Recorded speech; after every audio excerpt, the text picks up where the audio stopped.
Binaha ng congratulations na pagbati ang mag-asawang Karil at Yael Yuzon mula sa netizens dahil muli silang nagpakasal. Ang nasabing renewal of vows ng dalawa ay bahagi ng kanilang 10th anniversary celebration bilang mag-asawa at ginanap ito nitong Sabado, March 9, 2024. Si Shasha Padilla, ang ina ni Karil, ay proud nitong ibinandera sa social media ang ilang larawan ng mag-asawa habang ginaganap ang seremonya. Caption ni Shasha sa photo, "Congratulations Kay and Yael, it was a beautiful ceremony for your renewal of vows." Matatandaan na noong February 26, 2024 ay muling nag-propose for renewal of wedding vows si Yael sa asawang si Karil. Dito ay talaga namang nagulat at nasorpresa si Karil sa ginawa ng asawa.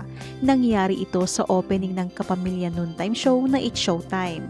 Ayon kay Yael, nung una siyang nag-propose kay Karil ay nasa kotse lamang sila.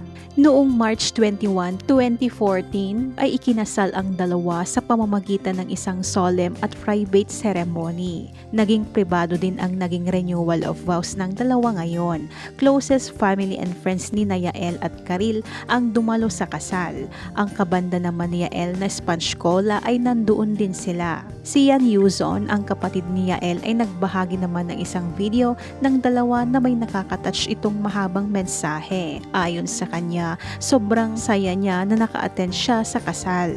Ang dalawa umano ay ang kanyang paboritong pamilya. Oh, serious, oh? Serious, yeah.